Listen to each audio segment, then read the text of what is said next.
एक बात और समझना भाई, आपकी एज है, यंग एज में जब हम कोचिंग में आते हैं, एक्सपोजर मिलता है हमें, कई चीज़ें होती हैं। तो पहली चीज़, प्रायोरिटी पे एक ही चीज़ को ध्यान रखना कि जिस काम के लिए आए हो ना, पहले वो कर लेना, बाकी सब सेकेंडरी। वो आपको हमेशा और हमेशा हमेशा डे बाई डे आपको अट्रैक्ट करने की कोशिश करेगा। ठीक है, कई तो पता नहीं रोज जगह चेंज करेंगे, यहाँ से आज उधर जाके बैठता हूँ, आज उधर जाके बैठता हूँ। करेंगे कोशिश, आप देख लेना, आप में से बहुत सारे लोग ऐसे होंगे जो शायद उनका सोल पर्पज ही ये हो जाएगा घूम फिर करके लास्ट में। और अच्छा, कोचिंग तो सभी कर रहे हैं, पढ़ तो सभी रहे, सिलेक्शन कम क्यों होते हैं? कोचिंग तो सभी करते हैं ना, कारण है, मैं बहुत ब्लंटली इस बात को बोल देता हूं कि आप लोगों में से 80% तो सिर्फ और सिर्फ फंडिंग के लिए आ रहा है। कोचिंग की फीस दी, उसके बाद 2 दिन 5 दिन तो एकदम हट कुछ नहीं, अब तो बस फाड़ देंगे पेपर को, और 2 3 दिन के वहाँ 5 में कॉफ़ी पे चलें, उसकी कॉफ़ी अच्छी बनती है, वहाँ वहाँ पी के आते हैं, है ना, चौपाटी पे चलते हैं, फिर वो चौपाटी चौपट कर देती है। तो 80% तो उनमें से वो हैं, 10% ऐसे हैं जो लगातार कोशिश करते करते करते करते करते एक टाइम ऐसा आता है, या तो वो कई बार खुद को जो है निराश फील करते हैं, या कई बार फेलियर उनको जो है निराश फील करा देता है, और वो लास्ट में घूम फिर के चीज़ों को छोड़ देते हैं। और बचा हुआ जो लास्ट जो 10% है ना, वो क्रीम है, वो क्रीम है, वो हर तरह का प्रेशर झेल रहा है, वो हर तरह से अपने आप को किसी भी डिस्ट्रक्शन से दूर रख रहा है, और दूर रखते उसके दिमाग में एक ही चीज़ चल रही है कि यार मुझे तो सिलेक्शन लेना है, मुझे तो निकलना है, और मैं निकलूंगा ही, और वो निकल भी जाते हैं, निकल भी जाते हैं। आप लोगों ने खूब अपने आसपास देखे होंगे, कई बच्चे ऐसे होते हैं जिनके बारे में हम जो सिलेक्शन होता है, अरे यार या वो सिलेक्शन कैसे हो, होता है ना ऐसा, कई बार होता है ऐसा कि इसका सिलेक्शन कैसे हुआ। उसका सिलेक्शन होने का सिर्फ एक ही कारण था, और वो सबसे ज़्यादा जरूरी है, वो है कंसिस्टेंसी। अगर कंसिस्टेंसी आपकी नहीं है तो आप कितनी मेहनत कर लेना, कितना ही जो है आप हाथ पैर इधर उधर मार लेना, ज़्यादा बहुत कुछ कर नहीं पाओगे। ठीक है, तो मेंटेन करनी है आपको कंसिस्टेंसी, और कंसिस्टेंसी मेंटेन करने के लिए आपको क्या चाहिए? लेकिन मोटिवेशन दो तरह का होता है, एक तो वो मोटिवेशन जो मैं दे रहा हूं अभी यहाँ, ये मोटिवेशन ज्यादा दिन काम नहीं आएगा आपके, ये जो मैं मोटिवेशन दे रहा हूं ना, ये बहुत ज्यादा दिन काम नहीं आएगा। दो ही लोगों को आपकी चिंता हो सकती है इस टाइम पे, पहले तो आपके माँ बाप, आपकी फैमिली, और दूसरा आपका जो भी घनिष्ठ, जो भी आप जिसको मानते हो आप। ठीक है, अब वो एक ही हो सकता है, ऐसे मत कहना कि तुमने बीज रखे हैं पूरे, नहीं, ठीक है। अच्छा, कोचिंग में आ रहे हो तो कोई गुनाह करने तो आ नहीं रहे हो, पढ़ने ही आ रहे हो, कोई टारगेट के लिए आ रहे हो यहाँ, तो यार बता दो ना उनको कि पढ़ने जा रहा हूँ, और सुबह 10 बजे से लेकर के और 3 बजे तक क्लास में रहूंगा। इस दौरान कुछ हो गया तो ना तू कुछ कर सकता ना मैं कुछ कर सकता। बेसिकली ये डिस्ट्रक्शन से बचो आप, एक समय सीमा तय करो चीज़ों की अपना। मैं बहुत चलो ब्लंटली एक चीज़ पे आ जाता हूँ, मैं कभी भी इस चीज़ के खिलाफ नहीं हूँ कि आप अ, किसी के साथ जुड़ते हो या किसी से अट्रैक्ट होते हो, ये बहुत नेचुरल प्रोसेस है, ये बहुत नेचुरल प्रोसेस है। और अगर ऐसा नहीं हो रहा है तो हो सकता है दिक्कत है, ठीक है। अगर ऐसा हो रहा है तो मानिए कि आपके जो सॉफ्टवेयर और आपके हार्डवेयर तब ठीक है। तो अगर ऐसा है तो ठीक है, लेकिन अपना पार्टनर ऐसा चूज करो कि यार वो आपको कॉम्प्लीमेंट करे, आपको सप्लीमेंट करे वो। ठीक है, सप्लीमेंट कैसे करे कि आप 20 हो तो वो 80 होना चाहिए, आप 60 हो तो वो 40 होना चाहिए, तब तो मजा आएगा। और कहीं ऐसा हो गया कि आप 60 हो और वो -80 है, तो -20 कर देगा आपको। ठीक है, तो अगर उसको पॉलिटी नहीं आती तो तुम उसको ज्योग्राफी पढ़ाओ, अगर उसको पॉलिटी नहीं आती है, तुम्हें ज्योग्राफी ज़्यादा अच्छी आती है, उसको पॉलिटी ज़्यादा अच्छी आती है, तो तुमको वो पॉलिटी पढ़ा दे और तुम उसको ज्योग्राफी पढ़ा दो, तब तो मज़ा आएगा। इतना अच्छा लग रहा है, देख हैं कितना अच्छा लग रहा है इस बात में। देखिए समझो इस बात को, यहाँ आकर के ये डिस्ट्रैक्शंस होंगे, ये बहुत कॉमन है, बहुत नेचुरल है, ये होना ही है। लेकिन यकीन मान लो, ज़्यादा से ज़्यादा 1 साल, मैक्सिमम 1 साल, इसके बाद जो एकेडमी की लाइफ है ना, वंडरफुल, बहुत मज़ा आएगा। अकेडमी में जिस दिन सिलेक्शन लेकर के जब जाओगे ना, ज्वाइन करने जाओगे, तो वो 3 4 महीने आपको बहुत बहुत बहुत लाइफ के सबसे बेस्ट आपके जो 3 4 महीने निकलेंगे वो। ठीक है, क्योंकि वहाँ आप पूरे राजस्थान के या पूरे इंडिया के, अगर यूपीएससी में जाते हो तो पूरे इंडिया की, और राजस्थान के जाते हो राजस्थान की टॉप क्रीम के साथ हो गए आप, फिर तो वहाँ चूज करो ना यार, यहाँ क्या चक्कर में पड़े हो? समझ रहे हो बात को मेरी, क्या कह रहा हूँ मैं? आपको चूज करना है तो वहां जाके चूज करो ना यार, यहाँ आकर के तो फिर वही लड़ोगे, खाना नहीं खाया यार, फलाना नहीं खाया। ठीक है, इस चीज पे नहीं पढ़ना है आपको। तो मोटिवेशन ऐसे ही बना रहेगा भैया, अपना टारगेट जो लास्ट जो, ठीक है, उसको बना के रखो, खोपड़ी में बिठा के रखो इसको। सिलेक्शन के बाद की लाइफ बहुत खूबसूरत है, बहुत ज्यादा खूबसूरत है। इस टेबल से लेकर के और यहाँ तक का पोडियम तक का सफर है ना, ये लगता बहुत छोटा सा है, लेकिन जिस दिन ये सफर तय कर लोगे ना, उस दिन आपको आपकी लाइफ में बहुत बड़े चेंजेस नजर आएंगे, बहुत बड़े चेंजेस। लोगों की थिंकिंग, लोगों का नजरिया आपके प्रति, आपसे बात करने का तरीका, वो सब बदल जाएगा। जो लोग आपको मतलब बड़ी हे दृष्टि से देखते हैं ना, वो ऐसे करेंगे, आपको बड़े सम्मान से देखेंगे आपको। ठीक है, चाहे वो बनावटी हो भले ही, चाहे वो बनावटी हो, वो सब आपको नजर आएगा। और मैं कह रहा हूं कि जो ऊंचाई पे बैठा होता है ना, उसको बहुत कुछ नीचे नजर आ रहा होता है, नीचे की हरकतें बहुत नजर आ रही होती हैं।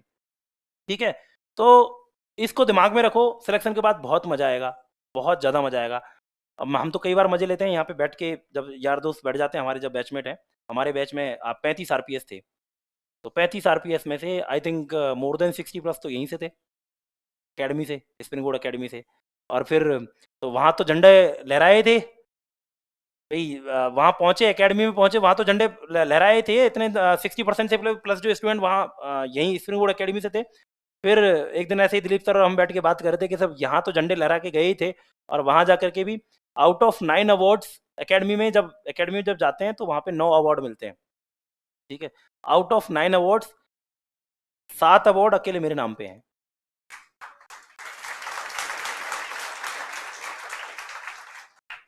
तो स्प्रिंग बोर्ड वाले तो वहाँ पे भी रॉक कर गए थे, तो क्योंकि सारे स्प्रिंग बोर्ड वाले लेके जाओगे क्या?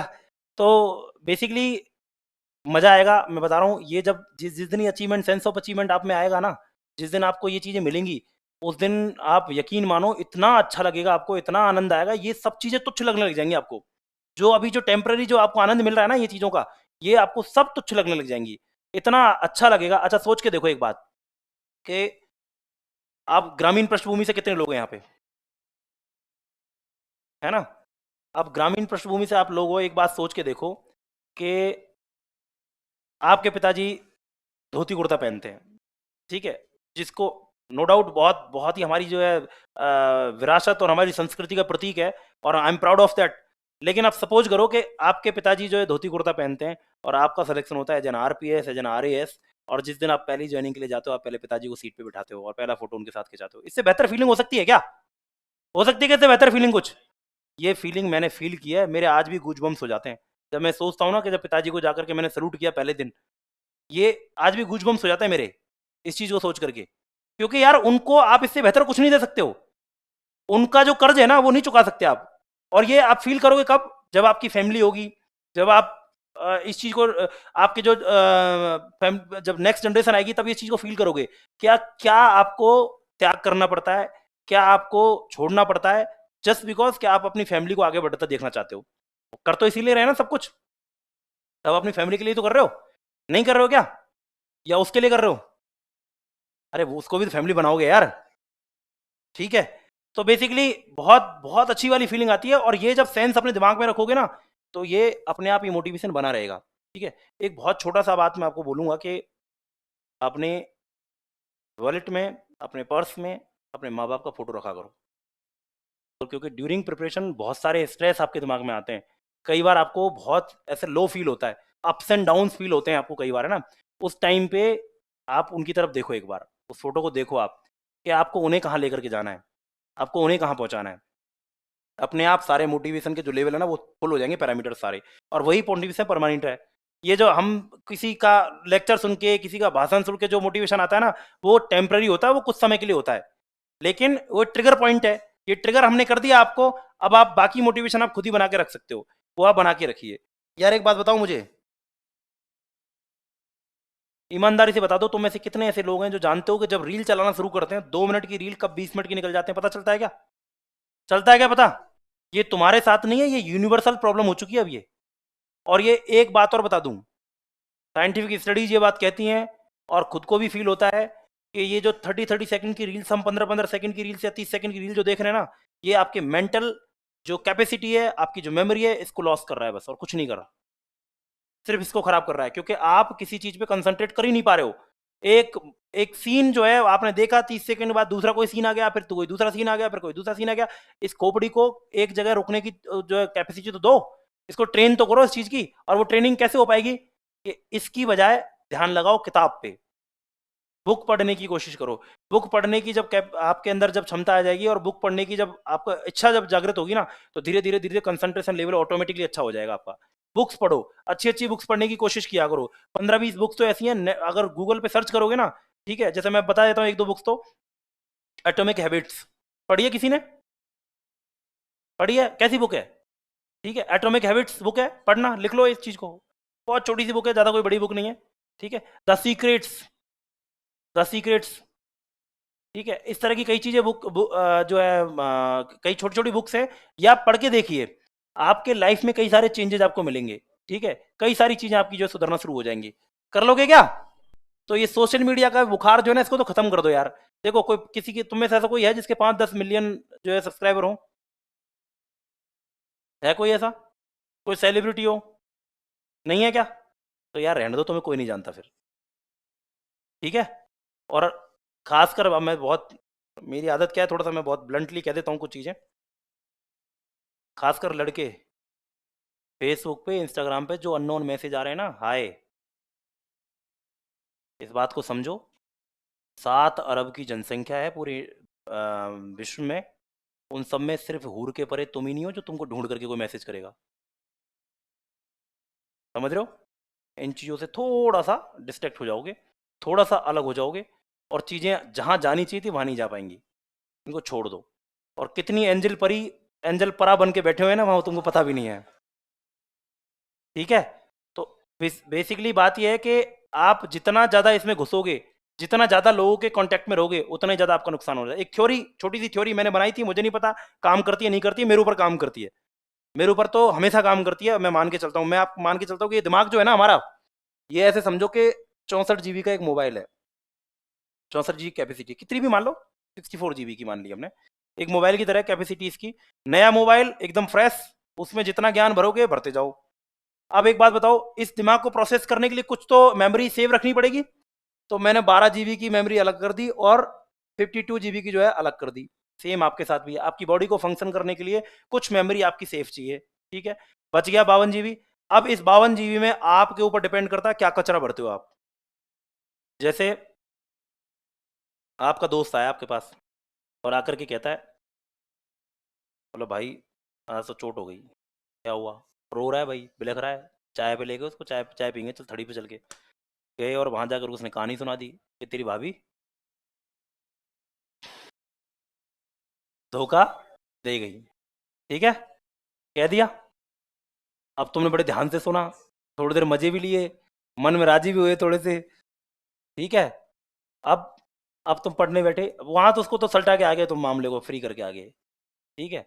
अब तुम पढ़ने बैठे, अब पढ़ने बैठे तुम हिस्ट्री पढ़ने बैठे, और फिर वहां पे पता चला कि मीर कासिम ने धोखा दिया। तो जैसे ही धोखा आया, धोखा शब्द सुनते ही तुमको याद आएगा तुम्हारा दिमाग की, दिमाग कहाँ प्रोसेस कर रहा है? दिमाग चला गया कहाँ? दोस्त के पास में। अब इस किताब में मीर कासिम के धोखे पे ध्यान जाएगा क्या? पहले ध्यान कहाँ है? अच्छा, अगर ये होता ही नहीं तो, ये वाला चैप्टर आपके दिमाग में होता ही नहीं तो क्या ये कुछ ध्यान भटकता क्या आपका? नहीं भटकता ना। सेम चीज मैं कहना चाह रहा हूं आपको कि आपके माइंड में क्या भरना चाहते हो ये आप पे डिपेंड करता है। जब तक सिलेक्शन नहीं होता, कृपया करके अच्छी चीजें ही भरो। और अच्छी चीजें तब भरोगे जितना छोटा सर्किल होगा, जितना क्लोज सर्किल होगा, जितना छोटा पीयर सर्किल होगा आपका, उतना ही आपके लिए बेहतर है। जितना कम लोगों से कनेक्ट होगा। मुझे बताओ, पुराने जो लोग थे ना, पुराने जो ऋषि मुनि जब हुआ करते थे, राजा महाराजा होते थे, तो ऋषि मुनियों के पास में क्यों भेजते थे राजकुमारों को, या फिर जो भी पढ़ना चाहता था उनको आश्रम पे क्यों भेजते थे? है? ताकि सोशल मीडिया दूर है। सोशल मीडिया मतलब वहां टेक्निकल वाली नहीं थी उस टाइम, लेकिन वो ये जो बैठे रहते हैं ना चबूतरों पे, गाँव के चबूतरों पे भी तो कई सोशल मीडिया बैठी रहती है, उनसे दूर रहे, उनसे डिस्ट्रैक्ट रहे, जो डिस्ट्रैक्शन है उस डिस्ट्रैक्शन से दूर रहे वो। ठीक है, इसीलिए वहां भेजा जाता था ताकि एक कन्फाइंड क्लोज प्लेस पर रहें, और वहां पे सारा जो फोकस है उनका एक ही चीज पे रहे। क्लियर है? दूसरा, एक छोटी सी चीज और करते थे। क्या करते थे बताओ? वहां पे जो कुछ भी काम होता था वो सब खुद को करना पड़ता था, करना पड़ता था। क्यों? क्यों? एक ईगो प्रॉब्लम बहुत होती है हमारे साथ में। हम चीजों को लेकर के कई बार बहुत पर्सनल हो जाते हैं। ठीक है, कई बार हम इस तरह का सेंस था, अरे यार मैं ऐसे कह दूंगा तो वो क्या सोचेगी। तो भाई जो सोचना है उसको सोचने दो। ना तो तुम उसके सोच से चल रहे हो, ना तुम उससे पूछ करके यहाँ तैयारी करने के लिए आए थे, और ना ही जब तुम्हारा सिलेक्शन हो जाएगा तो उसकी सोच से तुम्हें कोई फर्क पड़ रहा है। ठीक है, तो जब तक वो कुछ सोच रही है या जब तक वो कुछ सोच रहा है उसको सोचने दो। तुम्हारा काम सिर्फ इतना है कि जो टारगेट यहाँ लेकर के आए हो उस टारगेट पे टोटली फोकस्ड हो जाओ। और मैं तुम्हें यकीन से कह रहा हूँ, जिस दिन यहाँ चढ़ के देखोगे ना, सिलेक्शन के बाद, पहले नहीं, अभी पता चले 2-4 लोग यहाँ चढ़ के आ जाओ, सिलेक्शन के बाद जब यहाँ चढ़ के देखोगे तो तुम्हें दुनिया अलग नजरिए से नजर आएगी। सब कुछ बहुत अलग तरीके से नजर आएगा तुमको।